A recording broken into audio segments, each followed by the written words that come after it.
So,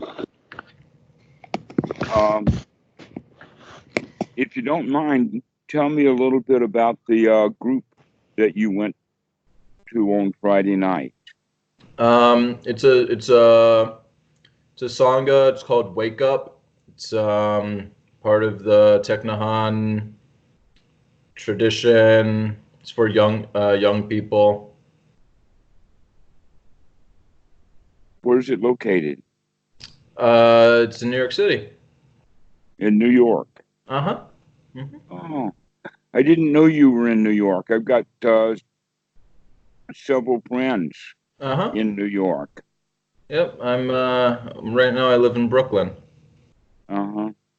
I think that Willie was in Manhattan, but they moved across the river into New Jersey. But it's fairly close to the city still. Hmm. Um, yeah, and a couple of others too, but I don't know where they live. Hmm. Uh, so anyway, there's a Friday night group in Seattle that a lot of folks go to, and I was thinking, but when you said Tottenham, doesn't Uh-huh. no, so it's in New York, Yeah, and well, I think the Wake Up community, as it's called, is in every metropolitan city, I assume. It's pretty. okay, all right, and you said that everyone there was serious. Well, I wouldn't say that. I would just say that I became aware of. Uh, I mean, it was my perception. That's not to say that everybody was actually experiencing that level of seriousness.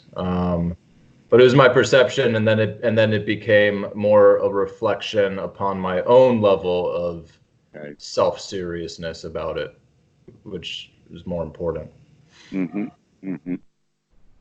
Um, it's interesting to use this word serious, Mm-hmm. um, because normally the word is used in reference or relationship that things have a meaning, that there's an inherent meaning in things, and because that meaning is highfalutin, valuable, hard to get around, Mm-hmm. intrinsically important, etc.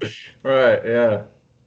That now we become serious about it because we're serious about this idea or issue of meaning. Uh-huh. Okay.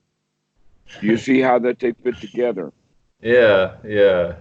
I like what you just said about intrinsically important. Well, that's how the deluded mind works. In fact, I'm kind of getting to the point of using the word magic Mm-hmm. in a broader sense than what it traditionally does, and look at it magically in the sense of almost all non truthful thinking, all ignorance, all delusion is Mm-hmm. a form of magical thinking. Mm-hmm. And that the Buddha, um, there's a couple of suttas in the Majjhima Nikaya on emptiness. And though emptiness is a term that is often used more in Mahayana than it is in the Theravada, Mm-hmm. the whole concept came from the Buddha. Mm-hmm. Now, there are groups of people who will misunderstand that completely by going down, let's say, to the molecular level or down to the elemental level and claim because elements and molecules exist, therefore the world is not empty or whatever. You could Mm-hmm. call it the world, but that it has physical material goods in it. Mm-hmm. But that's not what the Buddha was getting at. what he was getting at, and the first example he used, that out here in the forest, there is no village. Mm-hmm. Now think about that for just a second. The forest is absent of a village Mm-hmm. in either one of two ways.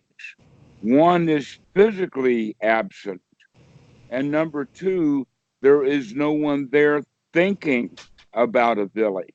Mm-hmm. In other words, it can exist as a concept. This is, on a side note, is what the Buddha said about gods, is that Mm-hmm. he know they exist because they exist in the minds of the wide swath of the population. Mm-hmm. So that we can't even say one God, because each individual's person's concepts of God will change, sometimes over a long period of time, sometimes moment by moment. Mm-hmm. And so there are many gods. Even if you call it a monotheistic, still it's just many thousands of versions of the same God. Mm-hmm. But this is the point, is that when there is a God in the mind, God exists. Mm-hmm. And when he is not in the mind, he does not exist. Just like the village does not exist in the forest really, but Mm-hmm. it also does not exist there in the forest when the person in the forest is not thinking about the village. But the most important quality is there is no village in the forest. So we Mm-hmm. say then that the forest is empty of a village. Mm-hmm. All right. Part of the reason to explain this is because the village or the forest itself is not only empty of a village or the concept of a village, but is also empty of an inherent quality that we would call forest. That Mm-hmm. really all that's here is trees, that the forest itself is a concept. Sure. Mm-hmm. So you're using village as like a metaphor for meaning making?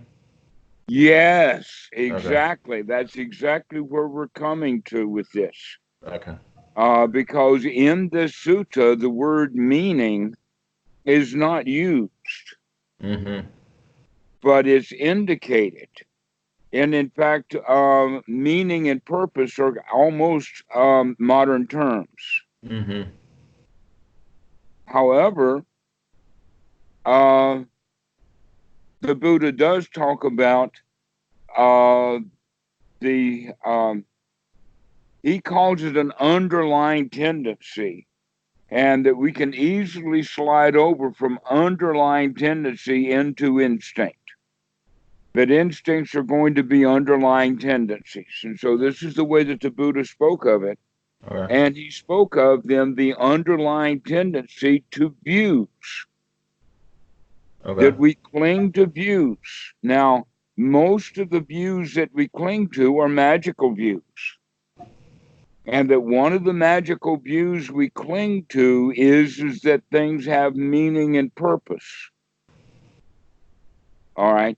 Now, it's fairly easy to talk about an axe Mm-hmm. in the sense that the axe has a purpose: to Mm-hmm. chop down trees, to split woods, to take out grandma, those kind of things. Mm-hmm. But it is limited, and it also was an invention of the mind, possibly one of the very first inventions, tying Mm-hmm. a rock to a stick, Mm-hmm. and you've got an axe. Mm-hmm. And humans have been carrying around our axes ever since. Mm-hmm. Okay. But the meaning of the axe was, let us say, in the mind of the human, even possibly before the axe itself was in existence. Mm-hmm. But inherently, uh, um, a rock tied to a stick, or the kind of axe that you would find for sale at the hardware store, both of those things inherently have no intrinsic meaning on their own outside of the human use for that act. And so always the concept is there of what is the purpose or what is the use of the acts is there only in conceptual frame of reference. But we do know that there is no inherent actness. Just like gold, there are properties of gold, easy to melt, doesn't deteriorate, very heavy, very consistent with volume versus size or versus weight. Those things are there, but the value of gold is not inherent in gold.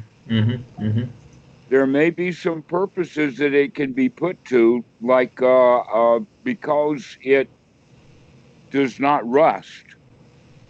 Plating things with gold will make them last a lot longer. An example of that would be wiring inside of a laptop. There's a bit of gold in there that's used to protect some of the things that get hot, and without that gold covering, they would deteriorate. Solder joints. Ordinary solder will just deteriorate. Why? Because there is carbon dioxide in the atmosphere. And there is water vapor in the atmosphere, which means there is carbonic acid, which does eat solder, but it doesn't eat gold. But that does not mean that we need a gold market or millions of tons, not millions, let us say thousands of tons of gold sitting in vaults being well protected. The value of gold is inherently as only a concept. And I pick on gold as opposed to money because it's fairly easy to see that the only value of money is that people trust it. Right. And so when the money is not trusted, it's got no value. It's got no inherent meaning. All right. The Buddha is saying now everything being empty of self, since there is no goldness in the gold, since there's no actness in the acts, then there's really inherently no you-ness in the you. And so emptiness then is not only empty of a self, and oftentimes we think of the self as inherently of value, and that it oftentimes even persists and lasts beyond its host. Almost as if goldness could come from one piece of gold to another piece of gold. Sorry, could you repeat that last point? Oftentimes, the intrinsic meaning or purpose is thought of, kind of magically thought of, as to outlast its host. Okay. So that goldness then should be able to move from one gold thing to another gold thing. Okay.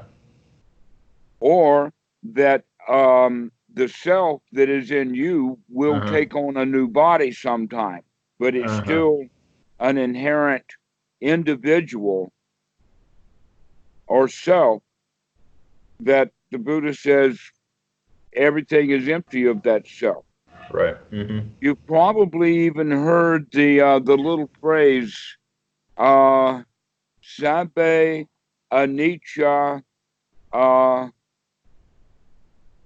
No, Sabbe Sankara Anicca, Sabbe Sankara Dhamma, and then Dukkha, and then Sabbe Dhamma Anatta. Here's what that means, that compounded things are like collectedness. Things get collected together.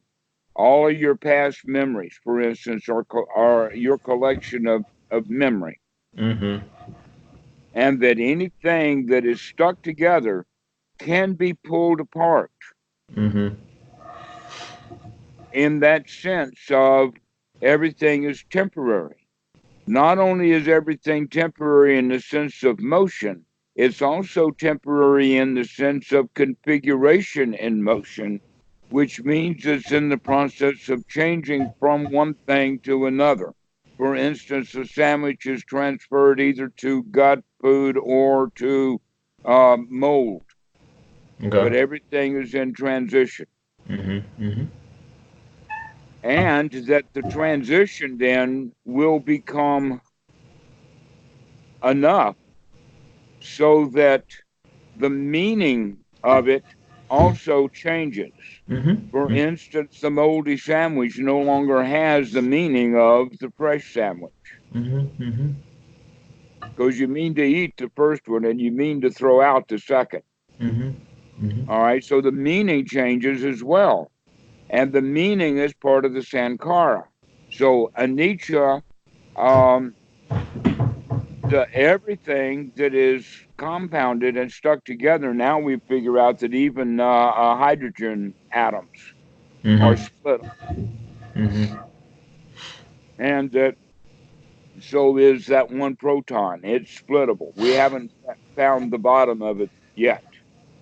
But we look at quarks and think maybe it's quarks. But no, Right, right. quarks go right into energy. Mm-hmm. So we can inherently see that all physical things rot. But we can also see that as time goes by, the relationship that everything has is in constant motion. Mm-hmm. And that oftentimes the human being does not like some of those changes that are going on.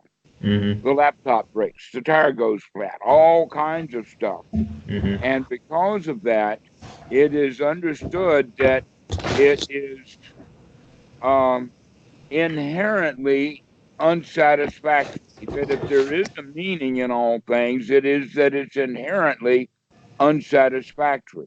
Sabe Sankara Dukkha.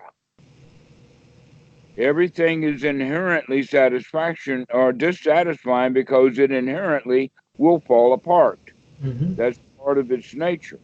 Mm-hmm. However, there are some things that are not Sankara. Not everything is Sankara. There are some things that are not Sankara, and the things that are not Sankara we would call Dhamma. Okay. Now, this word Dhamma has many different uses. One of them is just it's a thing. Everything is a Dhamma. That Mm-hmm. the word thing can be used as Dhamma. Another way of using Dhamma is it's a teaching. For instance, the Buddha Dhamma is the Buddha's thing. Right. Okay. Mm-hmm. Well, we can take this thingness in the sense that it's actually a wholeness of its own. Okay. That it's not a combination of things, it's not a collection of sankhara, that it's an actual individual, whatever it is, on its own. And the quality of that Dhamma is that there is no inherent nature of that Dhamma in the sense that there's a self in it. And so while Sankara is talking about a subset of all reality, when we use the word Dhamma, we're talking about the greater reality, Okay. and that there is no self anywhere in there. Nowhere is a self to be found. Mm-hmm. Okay. And that what we mean by that inherent value or that inherent meaning, then is better understood if the Pali word anatta had been translated, or atta had been translated into English as the word soul, because we really understand the issue of the Christian soul. Mm-hmm. So we're translating it as to the word self is quite complicated, because the language itself is built upon a self, and we use the word self in 10,000 different contexts. Mm-hmm. But when we talk about a soul, we're either talking about fish, feet, or something magical. Okay. Uh-huh. You know what I mean by fish and feet? Yeah, yes, I The gotcha. sole of your foot and Yeah. the sole of the fish, right? The Yeah. kind of soul fish. All right. Mm-hmm. So this magical thing, this soul, is the inherentness. Like, for instance, the axe will have an inherent axis to it. No, it doesn't. And Right. an example of that would be that my grandfather had an axe. Over my lifetime, he always used the same axe. Mm-hmm. It had 5 different handles and 2 different heads. Okay. Yeah. Mm-hmm. Each one got changed one at a time. Mm-hmm. Mm-hmm. And while the changeabout changed everything, still in my grandfather's mind, it was the same axe. Right. Mm-hmm. And he used it that way. Mm-hmm. Okay. So that whole quality of the actioness of it was all a mental um, uh, concept that Mm-hmm. he would Mm-hmm. Mm-hmm. that in fact he would have to admit that if you took all 3 or 4 of those old handles and both those old heads and put them in a line there, he could see the history of the axe, but Mm-hmm. he's not going to be thinking of it as being the same axe anymore, not with the original head and the original handle.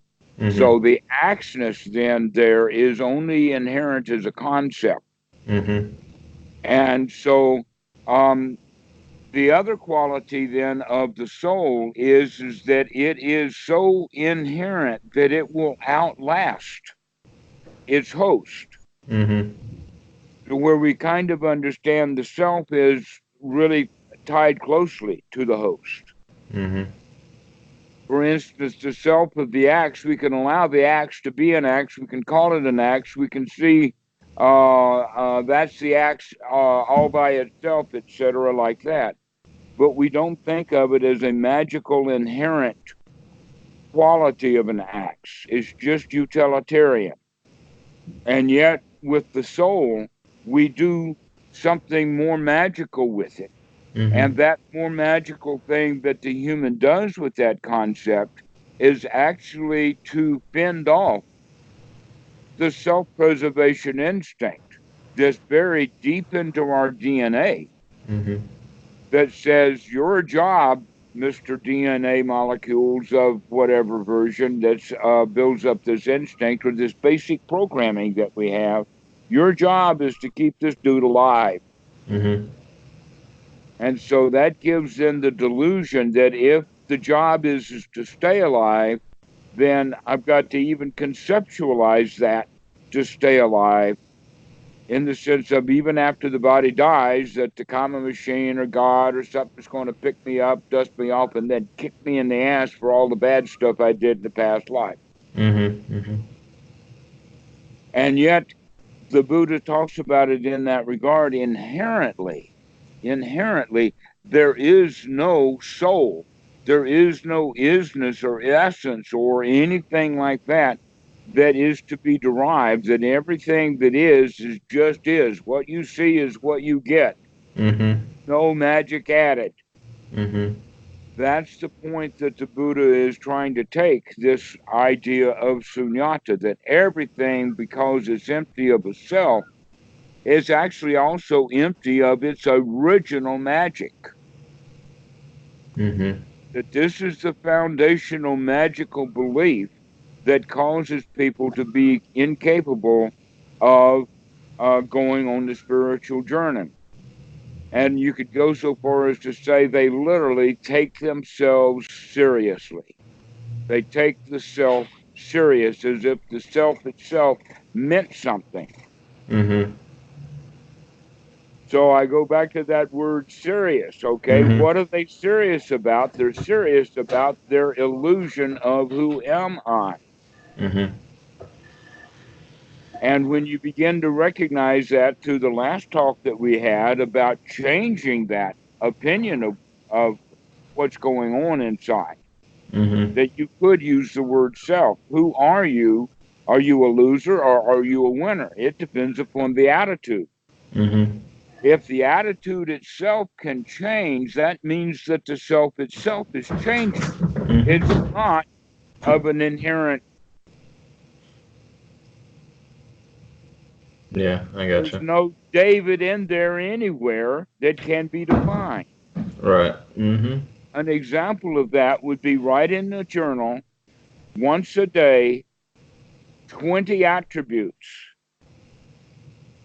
of David. Who is David? Define David exactly Mm-hmm. within 20. Just just to make a limit. We don't have to go crazy about this. Just 20 items. And every Mm-hmm. day you write down 20 items that define David. You'll Mm-hmm. then over time that it's not the same list anymore. Right. Right. Unless you intentionally do that. You could just Xerox the same list over and over again, Sure. but then that's not listing the qualities of David. Now you need to at least add 20, the 21st one. David cheated this time because he just Xeroxed yesterday's list, and that's item 21. Mm-hmm. Mm-hmm. Because that's what's real that's going on. So if you recognize that, you're in transition. Mm-hmm. And guess what? You can transition in the direction that you intend Mm-hmm. with right view, Mm-hmm. with one's right view. But normally people don't have right views. They cling to views. They have a nest of views or a thicket of views. Mm-hmm. They're Mm-hmm. trying to find who am I rather than recognizing that at very best we're a moving target. Yeah, I gotcha. Mm-hmm. Mm-hmm. At the very best, we're a moving target. All Mm-hmm. right. So if that's the case, then why take ourselves seriously? We're not going to make it out alive anyway. Mm-hmm. The answer is this self-preservation instinct. If I do things that are against the instinct, it'll bring up fear. Mm-hmm. It'll bring up anger. It'll bring up all of these emotions that come out of these instincts. Mm-hmm. And that part of the reason that's true is because the territorial instinct, which is the one that best fits with attachment to views. You see, the human being, we we have physical territory. We have ownership of land. We have yards and things like that. But the Mm-hmm. dogs here in the yard, their whole territory is the boundary of the property, Mm-hmm.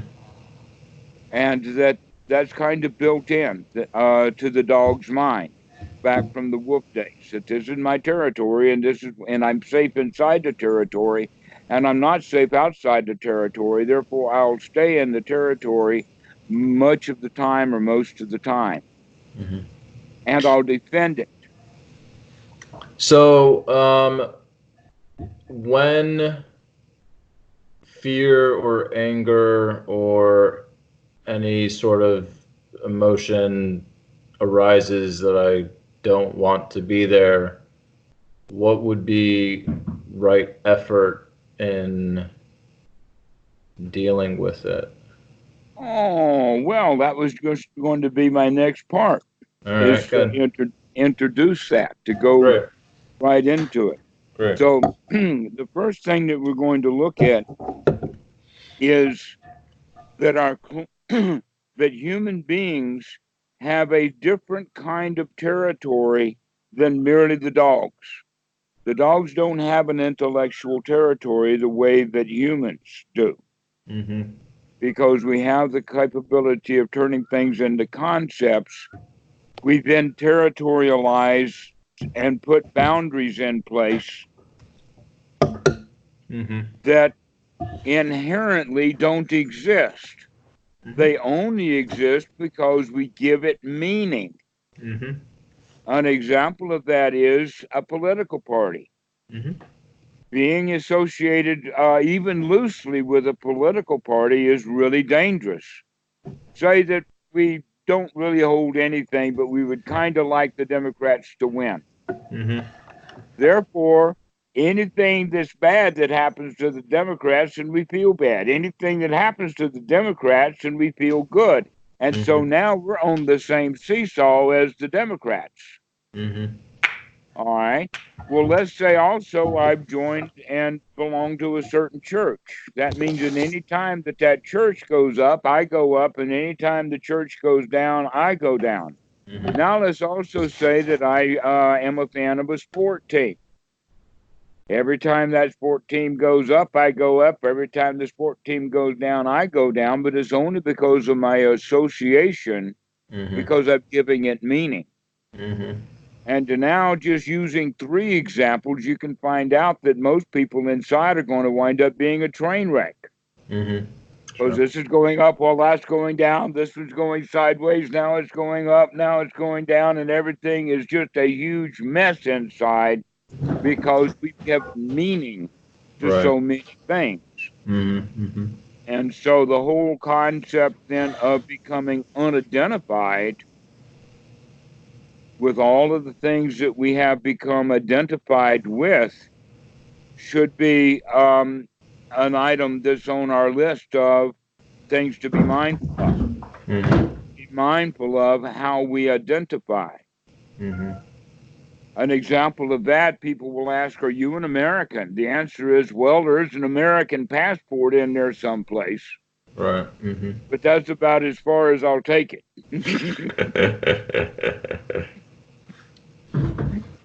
That's an obligation. That's got its own meaning to it that I didn't add. Mm-hmm. Mm-hmm. All right. But other than that, it's better to not think of yourself as any particular subgroup. That the better way of doing it is rising to the full top to incorporate everybody, and then the best you can say is human, Mm-hmm. or even more correct, we're just an animal. Mm-hmm. Except that animals have the connotation of being stupid and have to do what they're told to do. Mm-hmm. The humans got a choice. That's the whole quality of being human. So maybe just staying with human because that's what fully describes us. But English or German or Christian or Buddhist, none of those things fit because each one of them is concepts, Mm-hmm. and every individual has a different concept about a different word in this territory. And so nobody's going to come to much agreement on anything Mm-hmm. so long as they're dealing with concepts. And so this is what we mean by then being serious. Is being serious about our views of things. And so when we begin to recognize these four modes of clinging, and this is one of them, that we've actually begun to talk about the four, this is just one. The primary one is the self-preservation instinct. Mm-hmm. That's the dude who rules the roost. His job is to keep you alive. All right. So the territorial instinct is in service of that because the territorial instinct is saying you got to stay in your territory in order for the self preservation instinct to do its job correctly. We also see that in the sense of tribalism, us versus them. Mm-hmm. There is also another mode of clinging, and that is sila bhatta paramasa, or clinging to rites, rules, and rituals, and that is best associated with the nesting instinct of going along to get along. Okay. Just like animals will herd together for safety, knowing that the guy in the middle of the herd is most safe Mm-hmm. from the lion. That Mm-hmm. the lion is going to get the wildebeest who is not deeply embedded into the herd. He's going to get an outlier. Therefore, it's not a good idea for us to be an outlier. Let's get into the middle of the herd. Okay, this is what we mean then by status seeking. That we Mm-hmm. try to climb up into this hierarchy. We're trying to get to the middle of the herd. We're trying to own the nest so that we can make the rules, so that we can be safer. Mm-hmm. And so this is the nesting instinct. Now, the one about the axe or the is the procreation instinct. Now, almost always, I think, because the Catholic Church is sexualized. Mm-hmm. Even when the Buddha talks about sensual pleasure, which actually is a bad translation of the word sukha, Mm-hmm. which means satisfaction. But immediately the Western mind will take sensual pleasure into sexual pleasure. Mm-hmm. So let's break that out just a little bit and use the word instead materialism. That Okay. our attachment to material possessions all has to do originally the items of possession. Our materialism had to do with self-preservation. That every tool we had was a weapon. And so we see that even musicians call their instrument an axe Mm-hmm. Mm-hmm. because it's his weapon of self-preservation. Mm. And so these four types of clinging is what causes the self to arise. Mm-hmm. That without these four modes of clinging, the self has no place. When you're feeling secure, there's no self. But when you're feeling in danger, and that danger can come with someone by getting sick. Danger comes by someone coming at you with a weapon. Danger is when you're told to get out of town or get out of the house. Danger comes when uh, you disagree with someone and start to argue over views. I'm right. My territory is correct and your territory is wrong. You're the other. And that Mm-hmm. can go so bad as um, blacks and whites. Actually, there's very few whites. Let's just call them rednecks and blacks. Okay.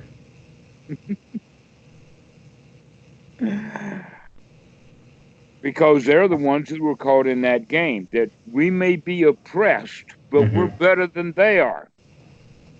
If the Republican Party did not have that tale to tell their constituency, then their constituency would turn on them because the who is doing the oppressing is the ones who have the most money. It's the big money that oppresses. That's why you have rich and poor, because the rich will take advantage of the poor. Mm-hmm. And that's been true throughout all of history. And it's built into the system so that no one winds up being a winner. Even the guy who's got the most money is looking for who's the guy who's got the second most. Maybe he's going to take over. Mm-hmm. Or that I might have the most money in the world, but it's still not enough. I want even more.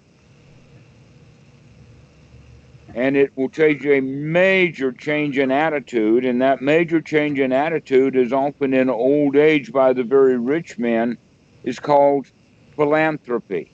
They Mm-hmm. recognize that they didn't ever get any real satisfaction out of getting all of that money, but now they can get a little bit of satisfaction by starting to give it away because they know that it was mostly ill-gotten gains in the first place. Mm-hmm. And so, even though the technician who builds a computer program that eventually makes him wealthy, it's not his expertise in computer programming that got him wealthy. It was the dirty dealing and the snide systems of operation and the baits and switches and all of that that got his program to be the one that's used and not somebody else's. He had to do some kind of warfare. It wasn't clean competition. Mm-hmm. Okay. So the reason that I'm saying that is because that's the whole society that we live in. The herd itself is corrupt. And yet these are the guys who are wanting to go right to the middle of it, thinking that that's the place to be. It's the most secure, being on top, being the wealthiest. And in fact, it's quite possible for a wildebeest to take a hike and the lions don't see him. He just takes a hike. He goes that direction, and the lions are all there watching the herd. And Uh-huh. so he can escape. This is the point then of the Buddha. Let's find a way of taking a hike. Let's suss out the danger, figure out the right way to go, and walk away from the herd. Mm-hmm. There is actually a video that I saw that I thought was hilarious. Okay. And that was is that a lion did take down a wildebeest.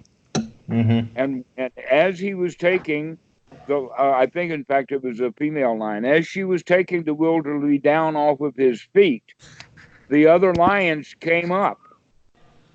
They started haggling. Then they started, two of them on the side started to fight. And then everybody got involved with it. And while all of the lions were standing there fighting with the wildebeest beside them, the wildebeest stands up and moseys off. Yeah. It's fine. And so that's a good analogy, that we can kind of mosey off from all of the seriousness. But we have to remember over and over again, really the whole point of it is sati. Because now you're recognizing that, hey, you are not who you thought you were.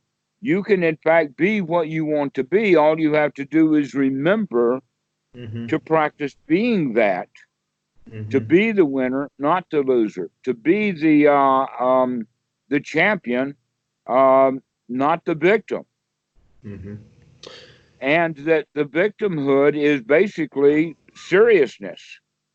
That's victim is serious. The winner is playful.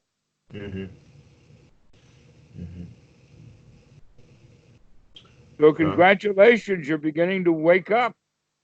Thank you. Yeah.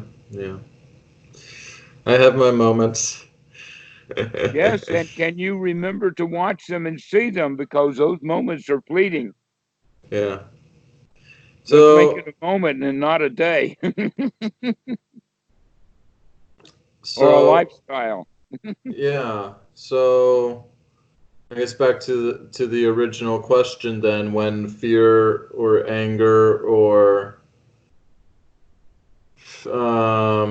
frustration or one of those emotions is arising and I notice it, and let's say I then try, I notice it, I say, oh, good job noticing that, and then, try to switch my thoughts to something wholesome or something happy or something, but the negative emotion still persists. Is that just a matter of... Well, you miss several key ingredients. Okay, all right. The first obvious one is that you miss the key ingredient of taking a deep breath. All right, yeah. So deep breath, sigh. Exactly. Take a deep breath. Get the thing oxygenated. In other words, let's start to change the body-mind chemistry that had gotten you into the state of seriousness. If you think of it, the only thing that is actually ever serious is when your life is in danger. And the self-preservation instinct's job is to keep you in safe. Therefore, it's expecting to find danger everywhere. And when danger is there, the mind-body complex goes into a freeze state or shuts down. While at the same time is preparing for fight or flight with pumping adrenaline in. So now you've got all this poison in the body. You don't have very much oxygen. Everything is shut down, and you're in survival mode. Taking a deep breath is the first thing that's going to help change that body chemistry. And so it's really, really important to take the right effort to take in that deep breath. That's an important quality to it.